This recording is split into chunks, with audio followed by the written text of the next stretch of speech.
Team Jumbo-Visma rider Dylan Groenewegen has won Stage 7 on the Tour de France today, and young star Giulio Ciccone has retained the overall leader's yellow jersey. After yesterday's brutal mountain stage, Jon Alfredo and Stefan Rossetto formed an early breakaway on the longest stage of this year's Tour, a flat 230-kilometre ride from Belfort to Chalon-sur-Saône. But their spirited breakaway was eventually ended 13.5 kilometres from home by the chasing pack, which ensured an intriguing finish to the day's racing and a guaranteed bunch sprint to thrill the waiting fans in the closing stages. After more than 6 hours of relatively sedate racing, the battle for the stage unfolded, involving some big names. But it was Dutchman Groenewegen who timed his sprint perfectly to edge out Lotto Soudal's Caleb Ewan in a photo finish, leaving Bora Hansgrohe's Peter Sagan in third. Defending champion Geraint Thomas remains fifth in the overall standings after finishing in the peloton. But the day belonged to Groenewegen and a delighted Giulio Ciccone of Trek Segafredo, who remains in yellow, just ahead of French favourite Julian Alaphilippe. Yeah, also the first stage was a big goal for me. So then I was crashed, and it takes a lot of days when I'm really back. But today I'm feeling good again. It was a really long stage, a little bit boring, but the end was good for us. We have a very strong train, very strong team. I did a very good job on the end. But Mikey made some space for me, and I saw the finish line with 2:50 to go, and then I go full gas now. In the men's semi-finals at Wimbledon today, Roger Federer beat Rafael Nadal in 4 sets in the pair's first meeting at the All England Club since their classic final in 2008. Federer edged the opening set on a tiebreaker, but Nadal responded immediately, taking the second by 6 games to 1. Federer, though, closed out the match in style 6-3, 6-4 to book a meeting with defending champion Novak Djokovic in Sunday's final for his chance to win a record-equalling 9th Wimbledon singles title.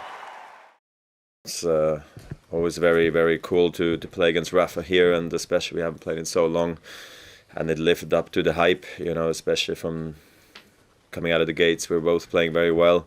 It's definitely going to go down and as one of my favorite matches to look back on again, just because it's Rafa, because it's at Wimbledon, the crowds were into it, it was great weather. I don't know, it was just, I felt like I played good also throughout the 4 sets, so I can be very happy.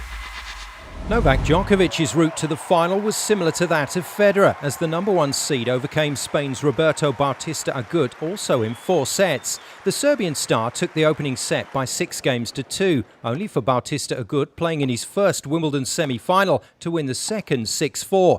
Djokovic proved too strong though, taking the next 2 sets 6-3, 6-2, and will make his 25th Grand Slam final appearance against Federer on Sunday in a bid for his 5th Wimbledon title. 2 former world #1 players, Serena Williams and Simona Halep, will meet in the Wimbledon ladies final later today. Romanian Halep overpowered Elina Svitolina in the last 4 to reach her maiden final at the All England Club. Williams, though, has beaten Halep in their last 9 meetings, but the American rates her opponent highly. There's so many impressive things about her. I think, obviously, her tenacity. I think her ability to improve every time. And just to keep improving. Her ability to find power, and just can't underestimate her. She's like a little powerhouse. Halep knows it will be tough against the 7-time champion, who certainly looks back to her best on the Wimbledon grass courts at this year's tournament.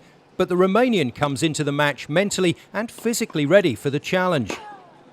Yeah, I played many matches against her, and many of them were very close.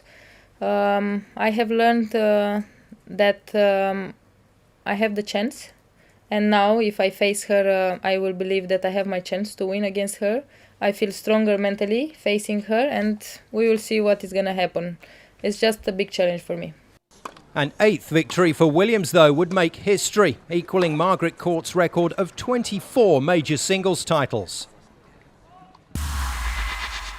Barcelona have signed French international forward Antoine Griezmann from La Liga rivals Atletico Madrid after paying the €120 million release clause, making him the 6th most expensive player in the world. Griezmann signed a new 5-year deal with Atletico last summer, but announced in May of this year that he will be leaving the club. Atletico are claiming that the buyout should have been €200 million. Griezmann joins Frenkie de Jong, Neto and Emerson as Barcelona's 4th major summer signing.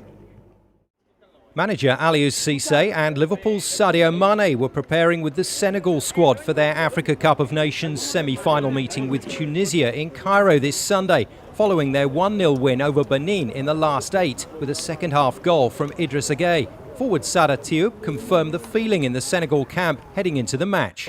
We know it will be decided on details. We know that every team will fight hard. For us, the objective is to go as far as possible, but we expect a difficult game.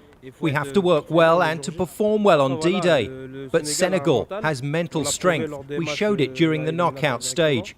With this mental strength, we won't give up.